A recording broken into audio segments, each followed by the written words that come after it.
ஆதாரத்தின் அடிப்படையில் பேசுறாங்க. அவங்க வெறும் அட்வர்டைஸ்மெண்ட் போட்டு எந்த டேட்டாவும் சொல்லாம பத்திரிகையாளர் சந்திப்புல உதயநிதி ஸ்டாலின் போய் நீங்க கேட்ட என்ன சொல்லுவாரு? இஹிஹி உஹுஹு ஏஹே. இதை தவிர அவர் எப்ப பதில் சொல்லியிருக்காரு? பத்திரிகையாளர் சந்திப்புல தமிழகத்தினுடைய ஊடக நண்பர்கள் போய் உதயநிதி ஸ்டாலின் நீங்க கேள்வி கேட்டா இஹிஹி உஹுஹு அஹஹா தவிர எப்ப அவர் பதில் சொல்லியிருக்காரு?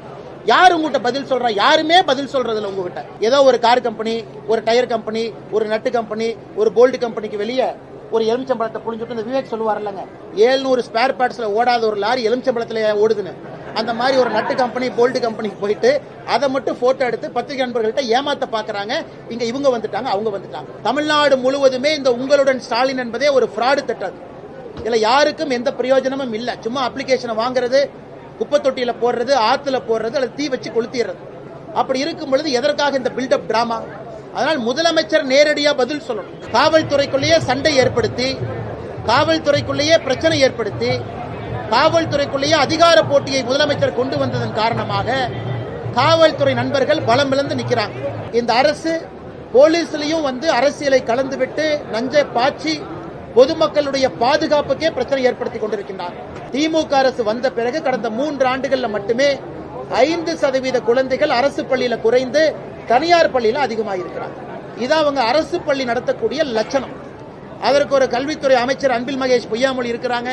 இவ்வளவு பில்டப், இவ்வளவு பட்ஜெட். அரசு பள்ளியை உங்களால காப்பாற்ற முடியல, அரசு பள்ளியில தரத்தை கொடுக்க முடியவில்லை என்றால் எதற்காக சமக்கல்வி, சமூக நீதி கல்வின்னு எதற்காக வாய்களையே பேசுறீங்க? விடுங்கன்னு அரசியல் எல்லாம் இருக்கிறதா? 4 பேர் நல்லவன் சொன்னா 4 பேர் கெட்டவன் சொன்னா. பழனிசாமி ஒரு தற்கூரி, அவருக்கு முதலமைச்சராக தகுதி இல்லைன்னு ஏற்கனவே நீங்க விமர்சனம் பண்ணிருக்கீங்க. இப்ப அவருக்கு ஆதரவு சொல்றீங்க. அப்ப தமிழ்நாடு மக்களுக்கு ஒரு ஒரு நிமிஷம். நான் இந்த கட்சியினுடைய தொண்டங்கண்ணா.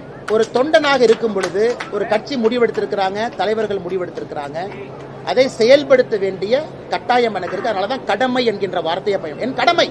சிவகங்கையில, வைகை நதியில, திருப்புவனத்துல உங்களுடன் ஸ்டாலின் வந்த பெட்டிஷன்லாம் ஆத்துல போட்டதை பார்த்தோம். இன்னைக்கு வட்டாட்சியர் கம்ப்ளைண்ட் கொடுத்திருக்காரு. ஆபீஸ்ல வச்சதை எவனோ திருடிட்டு போயிட்டாங்க. வெட்கமா இல்லையா? இந்த மாதிரிலாம் சொல்றீங்க. மக்கள் இதை நம்பணும்னு நினைக்கிறீங்களா? வட்டாட்சியர் அலுவலகத்துக்குள்ள பூட்டு போட்டு திருடி இருந்தா அன்னைக்கே உங்களுக்கு தெரிஞ்சிருக்கும். பூட்டை உடைச்சு ஆத்துல வீசினதுக்கு அப்புறம் நாங்கெல்லாம் அது உங்க கவனத்துக்கு கொண்டு வரோம், பத்திரிகை நண்பர்கள் கவனத்துக்கு கொண்டு வரோம். ஆத்துல போட்டு 3 நாள் கழிச்சு வட்டாட்சியர் போலீஸ் ஸ்டேஷன் போய் யாரோ வட்டாட்சியர் அலுவலகத்தில் அப்ளிகேஷனை திருடிட்டு போயிட்டான், ஆத்துல தூக்கி போட்டான் கம்ப்ளைண்ட் கொடுக்குறாங்க. தமிழ்நாடு முழுவதுமே இந்த உங்களுடன் ஸ்டாலின் என்பதே ஒரு ஃப்ராடு திட்டம். இதுல யாருக்கும் எந்த பிரயோஜனமும் இல்ல. சும்மா அப்ளிகேஷனை வாங்குறது, குப்பை தொட்டியில போடுறது, ஆத்துல போடுறது, அல்லது தீ வச்சு கொளுத்திடுறது. அப்படி இருக்கும் பொழுது எதற்காக இந்த பில்டப் டிராமா? அதனால் முதலமைச்சர் நேரடியா பதில் சொல்லணும். எங்களுக்கு வட்டாட்சியர் பதில், இந்த பதில் வேண்டாம். உங்களுடன் ஸ்டாலின் என்கின்ற நிகழ்வை நடத்திவிட்டு எதற்காக பொதுமக்களை ஏமாற்றிக் கொண்டிருக்கின்றீர்கள் என்பதும் எங்களுடைய கேள்வியா இருக்கு. அரசு பள்ளியில மாணவர்கள் குறைந்து கொண்டிருக்கின்றார்கள். இந்த ஆண்டு ரிப்போர்ட் வந்திருக்கு. 2025-26 இந்த அகாடமிக் இயர் உள்ள வந்தவங்க ரிப்போர்ட் இப்ப இருக்கு. அதுல பாத்தீங்கன்னா அரசு பள்ளியில வெறும் 37% மாணவர்கள் தான் தமிழகத்தில் அரசு பள்ளியில படிக்கிறாங்க. 62.1% மாணவர்கள் தனியார் பள்ளியில படிக்கிறாங்க. இதற்கு முன்பு 2023-24 ஆய்வறிக்கை எடுத்தீங்கன்னா 42% குழந்தைகள் அரசு பள்ளியில படிச்சாங்க. 42.2% குழந்தைகள் அரசு பள்ளியில படிச்சாங்க. இன்னைக்கு 37.9% குழந்தைகள் தான் அரசு பள்ளியில படிக்கிறாங்க. திமுக அரசு வந்த பிறகு கடந்த 3 ஆண்டுகள்ல மட்டுமே 5% குழந்தைகள் அரசு பள்ளியில குறைந்து தனியார் பள்ளியில அதிகமாயிருக்கிறாங்க. இதான் அவங்க அரசு பள்ளி நடத்தக்கூடிய லட்சணம். அதற்கு ஒரு கல்வித்துறை அமைச்சர் அன்பில் மகேஷ் பொய்யாமொழி இருக்கிறாங்க. இவ்வளவு பில்டப், இவ்வளவு பட்ஜெட். அரசு பள்ளியை உங்களால காப்பாற்ற முடியல, அரசு பள்ளியில தரத்தை கொடுக்க முடியவில்லை என்றால் எதற்காக சமக்கல்வி, சமூக நீதி கல்வின்னு எதற்காக வாய்களையே பேசுறீங்க? இதற்கும் அரசு பொறுப்பேற்று பதில் சொல்லணும். வேறு மாநிலங்கள்ல அரசு பள்ளி மாணவர்கள் அதிகரிக்கிறாங்க. உதாரணம் உத்தரப்பிரதேசம். ஆனா தமிழகத்தில் அரசு பள்ளி மாணவர்கள் குறைவதற்கான காரணம் என்ன? எதற்காக அதிக பணம் கொடுத்து, கட்டணம் கொடுத்து தனியார் பள்ளிக்கு அவங்க போகணும்? தமிழகத்தினுடைய பொறுப்பு டிஜிபியாக திரு வெங்கட்ராமன் அவர்கள் பொறுப்பேற்றிருக்கிறார். இதற்கு முன்பு இருந்த டிஜிபி திரு சங்கர் ஜிவால் அவர்கள் ஓய்வு பெற்றிருக்கிறாங்க. அவங்க புது பொறுப்புக்கு போயிருக்காங்க. ஓய்வு பெற்றதற்காக எங்களுடைய வாழ்த்துக்களை தெரிவித்துக் கொள்கின்றோம். எப்பொழுதுமே இல்லாத அளவுக்கு தமிழகத்தில் ஒரு டிஜிபியை நியமனம் செய்யாம முதலமைச்சர் அவர்கள் கடைசி நேரத்தில் ஒரு கோப்புல பொறுப்பு டிஜிபி என்கின்ற ஒரு கோப்புல கையெழுத்து போட்டுட்டு கிளம்பிட்டாங்க ஜெர்மனிக்கு. யூபிஎஸ்சி சுப்ரீம் கோர்ட்டினுடைய கைட்லைன் படி ஒரு டிஜிபி பொறுப்பேற்ற பிறகு குறைந்தபட்சம் 2 ஆண்டுகள் அந்த டிஜிபி கொடுக்கணும். ரிட்டையர் ஆகிறதுக்கு 6 மாதம் இருக்கும் பொழுது மாநில அரசு ஒரு பட்டியலை தயார் செய்து யூபிஎஸ்சிக்கு அனுப்பணும். 5 பேர் இருக்கக்கூடிய பட்டியல். யூபிஎஸ்சியிலிருந்து 3 பேர்த்த தீர்மானம் செய்து மாநில அரசுக்கு அனுப்பி வைக்கும். முதலமைச்சருக்கு 3ல் யாரு வேண்டுமானாலும் டிஜிபியா நியமனம் செய்வதற்கு அதிகாரம் இருக்கு. இது உச்சநீதிமன்றம் 2010 இதை வரைமுறைப்படுத்தியிருக்கிறார். ஆனா சங்கர் ஜிவால் அவர்கள் இன்னைக்கு ரிட்டையர் ஆகிறாங்கன்னு தெரிஞ்சு 6 மாதத்திற்கு முன்பிருந்து எந்த கோப்பையும் தயார் செய்யாம 6 சீனியர் பைபாஸ் பண்ணி 6 மூத்த காவல்துறை அதிகாரிகளை பைபாஸ் பண்ணி சீனியாரிட்டி ஆர்டர்ல 7ஆவதாக இருக்கக்கூடிய திரு வெங்கட்ராமன் அவரை பொறுப்பு டிஜிபியாக இந்த பணியில் அமர்த்த வேண்டிய கட்டாயம் என்ன, அவசியம் என்ன? இதனால 6 ஐபிஎஸ் அதிகாரிகளுக்கு சீனியாரிட்டியில பிரச்சனை வருது. குறிப்பாக சீமா அகர்வால் அவர்கள், சந்தீப் ராய் ரத்தோர் அவர்கள், அபய்குமார் சிங் அவர்கள், வன்னிய பெருமாள் அவர்கள், ராஜீவ்குமார் அவர்கள், பிரமோத் குமார் அவர்கள், இவங்க எல்லாமே 6 பேர் இதுக்கு மேல இருக்காங்க. அதனால இன்னைக்கு தமிழகத்தினுடைய பொறுப்பு டிஜிபி காலையில அந்த பொறுப்பேற்கக்கூடிய விழாவில் 8 டிஜிபி பங்கேற்கல. அவருக்கு மேல சீனியாரிட்டியில் இருக்கிற 6 பேரும், அவருக்கு கீழே இருக்கிற 2 பேர் 8 டிஜிபி புறக்கணித்திருக்கின்றார்கள். எப்படி காவல்துறையில சட்டம் ஒழுங்கை நம்ம காப்பாற்ற முடியும்? காவல்துறைக்குள்ளேயே சண்டை ஏற்படுத்தி, காவல்துறைக்குள்ளேயே பிரச்சனை ஏற்படுத்தி, காவல்துறைக்குள்ளேயே அதிகார போட்டியை முதலமைச்சர் கொண்டு வந்ததன் காரணமாக காவல்துறை நண்பர்கள் பலம் இழந்து நிற்கிறாங்க. சமீபத்தில் வந்த ஆய்வறிக்கை உங்களுக்கு தெரியும். இந்தியாவில் 31 மாநகரத்தில் ஆய்வு பண்ணாங்க மத்திய அரசு அமைப்பு. அதுல சென்னை 21வது நகரமாக இருந்திருக்கிறது. அதாவது பெண்களுக்கு பாதுகாப்பு இருக்கக்கூடிய நகரமாக NARI 2025 அமைப்பு நடத்தியிருக்கக்கூடிய ஆய்வறிக்கையின்படி சென்னை மாநகரம் 31 நகரத்தில் 21வது நகரம் தான் பாதுகாப்பு. 6 பெண்கள் 6% 100க்கு அவங்க மட்டும்தான் மிக பாதுகாப்பாக இருக்கின்றோம். 46 பேர் பாதுகாப்பா இருக்கிறோம். 48% பெண்கள் நாங்க பாதுகாப்பாவே இல்லைன்னு சொல்லியிருக்கிறாங்க. இதையெல்லாம் திமுக அரசு வெட்கி தலைகுனியணும். இந்த லட்சணத்துல காவல்துறைக்குள்ள சண்டையும் பிரிவினைவாதத்தையும் ஏற்படுத்தி எடுத்திருக்கக்கூடிய முதலமைச்சர் மு க ஸ்டாலின் அவர்களுக்கு கடுமையான கண்டனங்கள். எங்களை பொறுத்தவரை இது இல்லீகல். பொறுப்பு டிஜிபி என்கின்ற பொறுப்பே இது ஒரு இல்லீகலான வேலை. சட்டத்தில் இதுக்கு இடம் கிடையாது. அதனால் உடனடியாக இதை மாற்றி போர்க்கால அடிப்படையில் யூபிஎஸ்சிக்கு 5 பேர் லிஸ்ட் அனுப்பி யூபிஎஸ்சி கொடுக்கிற 3 பேர்த்துல ஒருவரை தமிழகத்தினுடைய டிஜிபியாக அறிவிக்கணும். இல்லை என்றால் இந்த அரசு போலீஸ்லயும் அரசியலை கலந்துவிட்டு நஞ்சை பாய்ச்சி பொதுமக்களுடைய பாதுகாப்புக்கே பிரச்சனை ஏற்படுத்தி கொண்டிருக்கின்றார். அண்ணா, டிஜிபி இன்சார்ஜ் இல்லைன்னு நான் சொல்ல வரலீங்கண்ணா. டிஜிபி இன்சார்ஜ் எப்பவுமே எலெக்ஷனுக்கு முன்னாடி போடுவாங்க, ஒரு அரசு வெளியே போகும்போது போடுவாங்க, புதிதாக அரசு வந்ததுக்கு அப்புறம் அதை வரைமுறைப்படுத்துவாங்க. ஆனா எங்கேயுமே 6 பேர்த்த சூப்பர் சீட் பண்ணி பார்த்ததை நான் பார்த்தது இல்லைங்கண்ணா. அதுவும் 6 மாதத்திற்கு முன்பே சங்கர் ஜிவால் அவர்கள் ஓய்வு பெற போறாங்கன்னு தெரிந்த பிறகு 6 பேர்த்த சூப்பர் சீட் பண்ணி போட வேண்டிய கட்டாயம் என்ன? அதனுடைய வெளிப்பாடு இன்னைக்கு பொறுப்பு டிஜிபி, நல்லவரா கெட்டவரா நான் சொல்ல விரும்பலீங்கன்னா, பொறுப்பு டிஜிபி அவருடைய பதவியேற்பு விழால 8 மூத்த ஐபிஎஸ் அதிகாரிகள் பங்கேற்கல. அப்ப ஐபிஎஸ் அதிகாரிகளுக்குள்ளேயே கோஷ்டி பூசல் சண்டை வந்தா பொதுமக்களுடைய உயிருக்கு உத்தரவாதம் யாரு?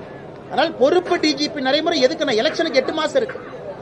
இன்னைக்கு அவங்க 6 மாசம் முன்னாடி ஃபைல் அனுப்பிச்சிருக்கணும். இவங்களா முடிவு பண்ணிட்டாங்க முதல் 3 டிஜிபிக்கள் திமுகக்கு எதிரானவங்க, ஏன்னா நம்ம ஆளுகளை அரெஸ்ட் பண்ணிருக்காங்க, இவங்க ஆகாதுன்னு எல்லாத்தையும் கழிச்சு கடைசியா 7ஆவதா இருக்கிற தூக்கி போட்டிருக்காங்க. இதை வன்மையாக கண்டிக்கின்றோம். முதலமைச்சர் பதில் சொல்லணும். சரி, சங்கர் ஜிவால் அவங்க ரிட்டையர் ஆயிட்டாங்க.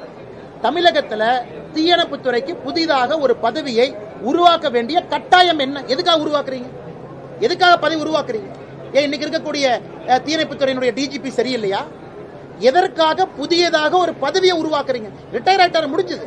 கடைசி நாள் ஃபேர்வெல் பரேடு கொடுத்தாச்சு, எல்லா அதிகாரிகள் நன்றி சொல்லியாச்சு. அந்த ஒரு அதிகாரி என்ன ஸ்பெஷலா? அந்த ஒரு அதிகாரிக்காக ஒரு தனி துறையை உருவாக்கி, அந்த டிஜிபி ஃபயர் சர்வீஸ்க்கு மேல ஒரு துறையை உருவாக்கி, இது இந்தியாவில் எங்கேயுமே இல்லாத அநியாயம். இருக்கிற டிஜிபிக்கு ரிட்டையர் ஆன பிறகு ஒரு துறை, அந்த டிஜிபி பொறுப்புக்கு 6 பேருக்கு சூப்பர் சீட் பண்ணி பொறுப்பு. இதை எப்படி பொதுமக்கள் பார்ப்பாங்க? அரசியல் போலீஸ் துறையில கலப்பது திராவிட முன்னேற்ற கழகம் தான் பார்ப்பாங்க. அதைத்தான் நாங்கள் கேள்வியாக எழுப்பின்றோம். முதலமைச்சர் பதில் சொல்லட்டும். டிஜிபி, ஃபயர் போர்ஸ், அதற்கு மேல எதற்கு அந்த பொறுப்பு உருவாக்குனீங்க? காரணம் சொல்லுங்க. எல்லாவற்றிலும் அண்ணாமலை திமுகவை விமர்சனம் பண்ணிக்கொண்டே இருக்கிறார். திமுக எந்த நல்லது செய்தாலும் அதுக்கு அண்ணாமலைக்கு பிடிக்கலையா அப்படிங்கிற திமுகவோட விமர்சனத்தை எப்படி பாக்குறீங்க? அண்ணா, இப்ப நான் சொன்னதெல்லாம் ஆதாரத்தின் அடிப்படையில பேசினேங்க அண்ணா. நான் பேசினது எல்லாமே ஆதாரத்தின் அடிப்படையில திமுக செய்திருக்கக்கூடிய தவற சொன்னேன். நான் சொன்ன டிஜிபி விவகாரத்துல பத்திரிகை நண்பர்கள் நான் தவறா சொன்னா நீங்க என்னை பிடிச்சிருவீங்க. அண்ணா, டேட்டா தப்பா கொடுக்குறீங்க. நான் அரசு பள்ளி மாணவர்கள் டேட்டாவை நான் கொடுக்குறேன். அது 5% அரசு பள்ளி மாணவர்கள் இங்க கம்மியா இருக்கிறாங்க. ஆதாரத்தின் அடிப்படையில பேசுறேன். அவங்க வெறும் அட்வர்டைஸ்மெண்ட் போட்டு எந்த டேட்டாவும் சொல்லாம பத்திரிகையாளர் சந்திப்புல உதயநிதி ஸ்டாலின் போய் நீங்க கேட்ட என்ன சொல்லுவாரு? இஹிஹி உஹுஹு ஏஹே. இதை தவிர அவர் எப்ப பதில் சொல்லியிருக்காரு? பத்திரிகையாளர் சந்திப்புல தமிழகத்தினுடைய ஊடக நண்பர்கள் போய் உதயநிதி ஸ்டாலின் நீங்க கேள்வி கேட்டா இஹிஹி உஹுஹு அஹஹா தவிர எப்ப அவர் பதில் சொல்லியிருக்காரு? யாரு உங்ககிட்ட பதில் சொல்றா? யாருமே பதில் சொல்றதில்ல உங்ககிட்ட. அப்புறம் எப்படி அரசு உங்களுக்கு உண்மையான டேட்டா கொடுப்பாங்க? பத்திரிகை நண்பர்கள்ட்ட அரசு அமைச்சர்கள் பேசுறதே பொய்யா பேசுறாங்க.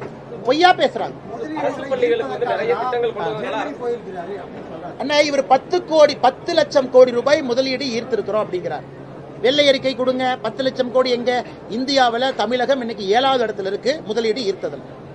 ஏதோ ஒரு கார் கம்பெனி, ஒரு டயர் கம்பெனி, ஒரு நட்டு கம்பெனி, ஒரு போல்ட் கம்பெனிக்கு வெளியே ஒரு எலுமிச்சம்பழத்தை புழிஞ்சுட்டு இந்த விவேக் சொல்லுவார் இல்லைங்க, 700 ஸ்பேர் பார்ட்ஸ்ல ஓடாத ஒரு லாரி எலுமிச்சம்பழத்துல ஓடுதுன்னு. அந்த மாதிரி ஒரு நட்டு கம்பெனி, போல்ட் கம்பெனிக்கு போயிட்டு அதை மட்டும் போட்டோ எடுத்து பத்திரிகை நண்பர்கள்ட்ட ஏமாத்த பாக்குறாங்க. இங்க இவங்க வந்துட்டாங்க, அவங்க வந்துட்டாங்க. உத்தரப்பிரதேசம், குஜராத், மகாராஷ்டிரா, தெலங்கானா பாருங்க, ஆந்திரா பாருங்க, எவ்வளவு நிறுவனங்கள் அங்க போறாங்க. அதனால் ஏமாற்றுகின்ற வேலை 10,26,000 கோடி, 10.26 lakh crore அவங்க அதிகாரப்பூர்வ கணக்கு. வெள்ளை அறிக்கை கொடுங்க. எப்ப வந்துச்சு? எங்க வந்துச்சு? பில்டிங் ஆயிருச்சா? செங்கல் வச்சாச்சா? இன்னைக்கு முதலமைச்சர் ஜெர்மனி போக வேண்டிய அவசியம் என்ன? லண்டன் போக வேண்டிய அவசியம் என்ன? சரி, ஒருவேளை ரிட்டையர்மெண்ட் ஹாலிடேவா எடுத்துக்கிட்டா எனக்கு சந்தோஷம். 2026 மே மாசத்துல நமக்கு ரிட்டையர்மெண்ட் தமிழக மக்கள் கொடுக்க போறாங்க. நம்ம ரிட்டையர்மெண்ட் ஹாலிடே போலாம். என்ன அதனால என்ன லாபங்கண்ணா? மத்திய அரசு இருக்கு, தொழில் ஈட்ட வேண்டியது அவங்க பொறுப்பு. இன்வெஸ்ட் இந்தியா இருக்கு, அவங்க பண்ணுவாங்க. தமிழ்நாட்டுக்குள்ள அந்த கம்பெனி நுழையும் பொழுது பிரச்சனையை சரி செய்வதுதான் இன்வெஸ்ட் தமிழ்நாட்டினுடைய வேலை. நீங்க அங்க போறது வேலை கிடையாது. சரி போங்க. மோடி அவர்களும் குஜராத்தினுடைய முதலமைச்சராக இருக்கும்போது ஜப்பான், சைனா போய் பணம் கொண்டு வந்தார். அதுக்காக நான் நீங்க போறது தப்புன்னு சொல்ல, போனதுக்கு வெள்ளை அறிக்கை கொடுங்கன்னு கேட்கிறேன். 10,26,000 கோடி ரூபாய்க்கு வெள்ளை அறிக்கை கொடுங்க. நட்டு போல்ட்டு எலுமிச்சம்பழத்தை தவிர என்ன கொண்டு வந்தீங்கன்னு காட்டுங்க. இல்லாட்டி 750 ஸ்பேர் பார்ட்ஸ்ல ஓடாது, முன்னாடி மாட்ட எலுமிச்சம்பழத்துல என்ன ஓடும்? நான் கேட்கல, மக்கள் கேட்கலாம். பாஜக நிர்வாகிகள் கூட்டத்துல உங்களை சுத்தியே ஏராளமான குற்றச்சாட்டுகள் வைக்கப்பட்டதா சொல்லப்படுது. இதை எப்படி பாக்குறீங்க? இதுக்கு என்ன பதில் சொல்றீங்க? விடுங்கன்னு அரசியல் எல்லாம் இருக்கிறதா? 4 பேர் நல்லவன் சொன்னா 4 பேர் கெட்டவன் சொன்னா. பழனிசாமி ஒரு தற்கூரி, அவருக்கு முதலமைச்சராக தகுதி இல்லைன்னு ஏற்கனவே நீங்க விமர்சனம் பண்ணிருக்கீங்க. இப்ப அவருக்கு ஆதரவு சொல்றீங்க. அப்ப தமிழ்நாடு மக்களுக்கு ஒரு அண்ணா ஒரு நிமிஷம். நான் இந்த கட்சியினுடைய தொண்டங்கண்ணா, அதை ஃபர்ஸ்ட் புரிஞ்சுக்கணும். தலைவர் அப்புறம் ஒரு தொண்டனாக இருக்கும் பொழுது ஒரு கட்சி முடிவெடுத்திருக்கிறாங்க, தலைவர்கள் முடிவெடுத்திருக்கிறாங்க, அதை செயல்படுத்த வேண்டிய கட்டாயம் எனக்கு இருக்கு. அதனாலதான் கடமை என்கின்ற வார்த்தையை பயன். என் கடமை, கட்சி சொல்லிட்டாங்க, மோடி ஐயா சொல்லிட்டாங்க, என்னுடைய கடமை. இதுல தொண்டர்கள் நமக்குள்ள கருத்து வேறுபாடுகள் இருந்தா ஒரு கட்சி கட்டுக்கோப்பா இருக்காதுங்கண்ணா. அதனால அந்த பிரச்சனை முடிஞ்சது. எங்களுடைய கடமை, தலைவர்கள் சொல்லிட்டாங்க, செய்ய வேண்டியது அண்ணாமலை என்கின்ற அந்த தொண்டனுடைய பொறுப்பு. 2வதுங்கண்ணா, நேத்து ஐயா GK மூப்பனார் அவர்கள் மறைந்து 24 ஆண்டுகள் ஆச்சு. அந்த நிகழ்ச்சிக்கு அண்ணன் GK வாசன் அவர்கள் அழைச்சிருந்தாங்க. எல்லாத்தையும் தனித்தையும் அழைச்சிருந்தாங்க. மேடைக்கு போகும்பொழுது இருக்கை போட்டிருந்தாங்க. GK வாசன் அண்ணன் சொன்ன இருக்கையில நான் அமர்ந்திருந்தேன். அவ்வளவுதாங்க. அதனால அரசியல் எதுவும் கிடையாது. எல்லாத்துக்கும் மேலே எனக்கு அன்பு இருக்குங்கன்னா, பண்பு இருக்கு, பாசம் இருக்கு. உங்களுக்கு தெரியும், எனக்கு தனிப்பட்ட முறையில கோபம் இருக்கு, ஆற்றாமை இருக்கு, வேற இடத்துல இருக்கு. திமுக இருக்கு, நான் கூட ஒரு திமுக அமைச்சரை பார்த்தாலும் கூட மரியாதை கொடுக்கக்கூடியவன் நான். அது வேற, இது வேறங்கண்ணா. அதனால என்னை பொறுத்தவரை அண்ணாமலை என்கின்ற தொண்டன் கட்சி சொன்னதை கேட்டு செயல்படுத்திக் கொண்டிருக்கிறேன்.